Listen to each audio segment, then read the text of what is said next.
নমস্কাৰ ছাৰ বাইদেউসকল, মোৰ নাম কমল পাল আৰু আপোনালোকক মোৰ ইউটিউব চেনেলত স্বাগতম জনাওঁ। ছাৰ বাইদেউসকল, আজি মই এই ভিডিঅ'ত আপোনালোকক দেখাবলৈ চেষ্টা কৰিম যে আপোনালোকে বৃক্ষবন্ধু পৰ্টেল লগইন কৰি ষ্টুডেণ্টৰ গছপুলি লগোৱা ফটো কেনেকৈ পৰ্টেলত আপলোড কৰিব। তা আপোনালোকে ওপৰত এটা আই বটন দেখা পাই আছে, তাতে মই আৰু এটা ভিডিঅ' বনাইছোঁ। এই ভিডিঅ'ত ষ্টুডেণ্টে কেনেকৈ নিজৰ আইডি লগইন কৰি নিজে নিজৰ গছপুলি লগোৱা ফটো আপলোড কৰিব, তা মই সেই ভিডিঅ'ৰ লিংক এই ভিডিঅ'ৰ ডেছক্ৰিপশ্যনতো দি দিম। আপোনালোকে তাতে গৈ এই ভিডিঅ' চাব পাৰিব। তো ছাৰ বাইদেউসকল, আপোনালোকে এই ভিডিঅ' স্কিপ নকৰাকৈ সম্পূৰ্ণ চাব আৰু আপোনালোকে যদি মোৰ চেনেলটো এতিয়ালৈ ছাবস্ক্ৰাইব কৰা নাই, অনুগ্ৰহ কৰি ছাবস্ক্ৰাইব কৰি দিব আৰু নটিফিকেশ্যন বেল আইকন টাচ কৰি অল কৰি দিব। ধন্যবাদ। ছাৰ বাইদেউসকল, আপোনালোকে বৃক্ষবন্ধু পৰ্টেলত আপোনালোকৰ স্কুলৰ ষ্টুডেণ্টৰ গছপুলি লগোৱা ফটো আপলোড কৰাৰ বাবে ফাৰ্ষ্ট গুগল ক্ৰম অপেন কৰিব। অপেন কৰি আপোনালোকে গুগল ক্ৰমক ডেস্কটপ সাইড কৰি ল'ব। কৰাৰ পিছত একেবাৰে ওপৰত আপোনালোকে দেখা পাই আছে google.com বুলি লিখা আছে, তাতে আপোনালোকে ক্লিক কৰিব। তো মই ক্লিক কৰি আছো। ক্লিক কৰাৰ পিছত ইয়াতে আপোনালোকে সাৰ্চ কৰিব বৃক্ষ। ইয়াতে দেখা পাই আছে মই বৃক্ষ লিখাৰ লগে লগে ইয়াতে আমাৰ বৃক্ষবন্ধু পৰ্টেলৰ লিংক আহি গৈছে, তাতে আপোনালোকে ক্লিক কৰি দিব। ক্লিক কৰাৰ পিছত এনেকুৱা লগইন পেজ ওপেন হ'ব। এই লগইন পেজৰ লিংক মই এই ভিডিঅ'ৰ ডেছক্ৰিপশ্যনত দি দিম, তাতে আপোনালোকে ক্লিক কৰি ডাইৰেক্ট এই পেজত আহিব পাৰিব। তো লগইন পেজত অহাৰ পিছত ইয়াতে দেখা পাই আছে ইনষ্টিটিউশ্যন লগইন বুলি লিখা আছে আৰু ইয়াতে ষ্টুডেণ্ট লগইন বুলি লিখা আছে। যদি ইনষ্টিটিউশ্যন লগইনৰ পৰা ফটো আপলোড কৰিব বিচাৰে তেনেহ'লে আপোনালোকে এই অপশ্যনতে থাকিব। যদি ষ্টুডেণ্ট লগইনৰ পৰা ষ্টুডেণ্টে নিজে ফটো আপলোড কৰিব বিচাৰে এই অপশ্যনত আপোনালোকে ক্লিক কৰি ষ্টুডেণ্টে লগইন কৰি ষ্টুডেণ্টৰ ফটো আপলোড কৰিব পাৰিব। তাই ষ্টুডেণ্টে কেনেকৈ আপলোড কৰিব ফটো মই এইখন দেখাই দিছোঁ। আপোনালোকে সাৰ্চ কৰিলে বা এই ভিডিঅ'ৰ ডেছক্ৰিপশ্যনতে লিংক পাই যাব সেই ভিডিঅ'ত। তো মই ইনষ্টিটিউশ্যন লগইন কৰি কেনেকৈ ইনষ্টিটিউশ্যনে অৰ্থাৎ স্কুল বা কলেজে ফটো আপলোড কৰিব সেইটো দেখাই দি আছোঁ। তো তাৰ বাবে কি কৰিব লাগিব, ইয়াতে ইউজাৰ নেম, পাছৱাৰ্ড আৰু কেপচা ফিল আপ কৰিব লাগিব। তো মই ফিল আপ কৰি আছোঁ। ইয়াতে ইউজাৰ নেম আপোনালোকৰ স্কুল বা কলেজৰ ডাইস্ক'ড থাকিব। পাছৱাৰ্ড স্মল লেটাৰত বৃক্ষবন্ধু লিখিব। যদি আপোনালোকে চেঞ্জ কৰিছে তেনেহ'লে আপোনালোকে যি পাছৱাৰ্ড জেনেৰেট কৰিছে সেই পাছৱাৰ্ড আপোনালোকে ইয়াতে ফিল আপ কৰি দিব। ফিল আপ কৰাৰ পিছত ইয়াতে কেপচা ফিল আপ কৰি আপোনালোকে লগইন কৰি দিব। তো মই কেপচা ফিল আপ কৰি লগইন কৰি আছোঁ। মই কেপচা ফিল আপ কৰি দিলে এতিয়া লগইন কৰিম। তো মই লগইনত ক্লিক কৰিলোঁ। এতিয়া দেখা পাই আছে আমাৰ লগইন হৈ গ'ল। লগইন কৰাৰ পিছত এনেকুৱা আপোনালোকে নিজৰ স্কুলৰ ডিটেইলছ দেখা পাব, যেনেকৈ ফাৰ্ষ্ট স্কুল নেম থাকিব, ইয়াৰ পিছত স্কুলৰ ডাইস্ক'ড, ইয়াতে হেডমাষ্টাৰ বা প্ৰিন্সিপালৰ ডিটেইলছ থাকিব আৰু ইয়াতে প্লান্টেশ্যন প্ৰগ্ৰেছ অৰ্থাৎ ইয়াতে দুজন ষ্টুডেণ্টে ফটো যিহেতু আপলোড কৰিছে, ইয়াতে ষ্টুডেণ্ট উইথ ছাবমিশ্যন 2 আছে। ইয়াৰ পিছত চিডলিংছ পাৰ ষ্টুডেণ্ট 6টাকৈ দিয়া হৈছিলে। ইয়াতে চিডলিংছ প্লান্টেড 14 বুলি লিখা আছে, অৰ্থাৎ আমাৰ 7টা গছপুলি লগোৱা হৈছে কি হোৱা নাই। যদি হৈছে তেনেহ'লে আমাৰ ইয়েছ কৰিব লাগে, যদি হোৱা নাই তেনেহ'লে ন' কৰিব লাগে। ইয়াৰ পিছত ইয়াতে আমি 4টা ফটো আপলোড কৰিছোঁ, দুজন ষ্টুডেণ্টে 4টা ফটো আপলোড কৰিছে, সেইকাৰণে ইয়াতে 4 আহিছে।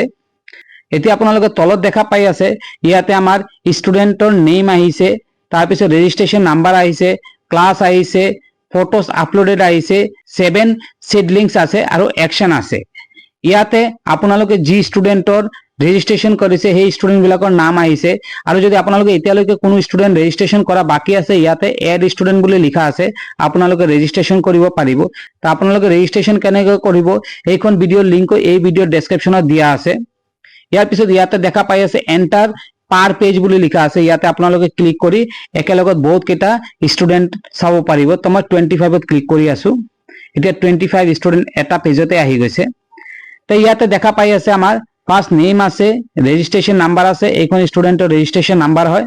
ইয়াৰ পিছত ক্লাছ আছে, তাৰপিছত ফটোজ আপলোডেড আছে, ইয়াতে 7 চিডলিংছ আছে আৰু একশ্যন আছে। 7 চিডলিংছত এটা কুৱেশ্যন আহে, ইয়াতে দেখা পাই আছে মই ইয়েছ কৰি ৰাখিছোঁ। ইয়াতে এনেকুৱা য়েল্লো বক্স আহে, তাতে আপোনালোকে ক্লিক কৰিব। ক্লিক কৰাৰ পিছত এটা কুৱেশ্যন আহিব, কুৱেশ্যনটো ইয়েছ আৰু ন' কৰিব লাগিব। তো মই য়েল্লো বক্সত ক্লিক কৰি আছোঁ। কৰাৰ পিছত ইয়াতে দেখা পাই আছে লিখা আহিছে হেজ, ইয়াতে নাম আহি যাব, প্লান্টেড 7 চিডলিংছ অৰ্থাৎ 7টা গছপুলি লগাইছে নেকি। যদি লগাইছে আপোনালোকে ইয়েছ কৰি দিব, যদি লগোৱা নাই তেনেহ'লে ন' কৰি দিব। তো মই ইয়েছ কৰি আছোঁ যিহেতু লগাইছে। ইয়েস কৰাৰ লগে লগে ইয়াতে সেই ষ্টুডেণ্টৰ ফটো আপলোড কৰাৰ অপশ্যন ইয়াতে আহি যায়। ইয়াতে দেখা পাই আছে আপলোড প্লান্টেশন বুলি লিখা আছে। তো ইয়াতে ক্লিক কৰি আমি কেনেকে আপোনালোকে ফটো আপলোড কৰিব এইখন দেখাই দি আছো। আপোনালোকে যদি বেক কৰিও যায় তেনেহলে আপোনালোকে ইয়াতে বেকত ক্লিক কৰিলে আকৌ ডাশবোৰ্ডত আহি যাব। আকৌ এই ষ্টুডেণ্টৰ ফটো আপলোড কৰাৰ বাবে ইয়াতে আপোনালোকে প্লান্টেশন বুলি লিখা আছে, তাতে ক্লিক কৰিলে আপোনালোকে প্লান্টেশনৰ পেজত য'ত আপলোড কৰিব লাগে তাতে আহি যাব। এতিয়া আপোনালোকে কেনেকে আপলোড কৰিব ষ্টুডেণ্টৰ ফটোবিলাক এইখন মই দেখাই দিম। তো ষ্টুডেণ্টৰ ফটো আপলোড কৰাৰ বাবে ইয়াতে আপোনালোকে দেখা পাই আছে আপলোড ফাৰ্ষ্ট ফটো বুলি লিখা আছে, তাতে আপোনালোকে ক্লিক কৰিব। তো মই ক্লিক কৰি আছো। ক্লিক কৰাৰ পিছত ইয়াতে দেখা পাই আছে ষ্টুডেণ্টৰ নাম আহি যাব, ৰেজিষ্ট্ৰেশ্যন নাম্বাৰ আহি যাব আৰু স্কুল নাম বা কলেজ নাম আহি যাব। এতিয়া ইয়াতে আছে প্লান্টেশন ডিটেইলছ, ইয়াতে আমাৰ প্লান্টেশন ডেট সিলেক্ট কৰিব লাগিব। ইয়াতে ক্লিক কৰি তাৰপিছত প্লান্ট নেম এইখন আমাৰ অপশ্যনাল হয়, এইখন নিদিলেও একো নাই। ইয়াৰ পিছত ইয়াতে লেটিটিউড আৰু লংগিটিউড ইয়াতে দিব লাগিব। আপোনালোকে যি জিঅ'টেক ফটো ক্লিক কৰিব তাতে লেটিটিউড আৰু লংগিটিউড থাকে। যদি আপোনালোকে ইনষ্টিটিউটত লগাইছে তেনেহলে তাৰ লেটিটিউড আৰু লংগিটিউড একেবাৰে আপোনালোকে কপি কৰি ল'ব আৰু ইয়াতে বাৰবাৰ পেষ্ট কৰি আপোনালোকে ইজিলি কামবিলাক কৰিব পাৰিব। তাৰপিছত আপোনালোকে ইয়াতে click to choose or drag one photo here, ইয়াৰ পৰা আপোনালোকে এটা ফটো আপলোড কৰিব পাৰিব। তো মই কেনেকে ফটো আপলোড কৰিব এইখন দেখাই দি আছো। তাৰ বাবে ফাৰ্ষ্ট মই প্লান্টেশন ডেটটো সিলেক্ট কৰি ললো, ইয়াৰ পৰা সেট কৰি ললো।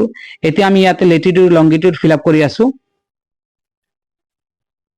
লেটিটিউড আৰু লংগিটিউড আপোনালোকে জিঅ'টেক ফটো যে ক্লিক কৰিব তাতে থাকিব।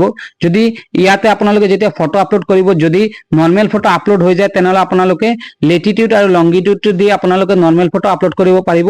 আৰু যদি নৰ্মেল ফটো আপলোড নহয় তেনেহলে ইয়াতে আমাৰ জিঅ'টেক ফটো আপলোড কৰিব লাগিব। তো মই ফটো গ্যালাৰীৰ পৰা সিলেক্ট কৰি আছো। তো মই গ্যালাৰীৰ পৰা ফটো সিলেক্ট কৰিলো। ইয়াতে আপোনালোকে দেখা পাই আছে ফটোৰ নাম্বাৰ ইয়াতে আহি গৈছে। এতিয়া আমি কি কৰিম, ইয়াতে আপলোড বুলি লিখা আছে তাতে ক্লিক কৰিম। তো মই আপলোডত ক্লিক কৰি আছো। এতিয়া ইয়াতে আপোনালোকে দেখা পাই আছে প্লান্টেশন ফটো আপলোডেড সাকসেসফুলি বুলি লিখা আছে আৰু ইয়াতে এটা ওকে অপশ্যন আছে, আমি ওকে ক্লিক কৰিম।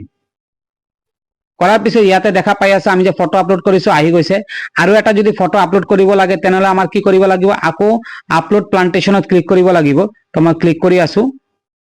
ক্লিক কৰি সেম আপোনালোকে ইয়াৰ পৰা ডেট সিলেক্ট কৰিব লাগিব। তাৰপিছত ইয়াতে যদি গছপুলিৰ নেম দিব বিচাৰে দিব পাৰিব। তাৰপিছত লেটিটিউড আৰু লংগিটিউড ফিল আপ কৰি ইয়াৰ পৰা ফটো সিলেক্ট কৰি তাৰপিছত আপলোড কৰিব লাগিব। তো মই কৰি আছো। তো মই ইয়াতে লেটিটিউড আৰু লংগিটিউড ফিল আপ কৰি দিলো, ডেটও সিলেক্ট কৰি ললো। এতিয়া আমি ইয়াৰ পৰা গ্যালাৰীৰ পৰা ফটো সিলেক্ট কৰিম। তো গ্যালাৰীৰ পৰা ফটো সিলেক্ট কৰিলো। ইয়াতে দেখা পাই আছে আমাৰ ফটোৰ সিৰিয়েল নাম্বাৰ বা আপোনালোকে ফটো যি নেম দিছে এইখন আহি যাব। এতিয়া কি কৰিম, আকৌ আপলোডত ক্লিক কৰিম। তো মই ক্লিক কৰিলো। এতিয়া দেখা পাই আছে আকৌ ইয়াতে লিখা আছে প্লান্টেশন ফটো আপলোডেড সাকসেসফুলি বুলি আৰু ইয়াতে ওকে লিখিব কৈছে, তো আমি ওকে কৰি দিম। কৰাৰ পিছত ইয়াতে দেখা পাই আছে যেহেতু আমি দুটা ফটো আপলোড কৰিছো এইকাৰণে ইয়াতে দুটা আহি গৈছে। এতিয়া আমি কি কৰিম, একেবাৰে ওপৰত দেখা পাই আছে কৰ্নাৰত বেক বুলি লিখা আছে, বেকত ক্লিক কৰিম। তো মই কৰিলো। ইয়াতে দেখা পাই আছে আগত দুজন ষ্টুডেণ্ট দেখাইছিলে, এতিয়া তিনিজন ষ্টুডেণ্ট দেখাই আছে।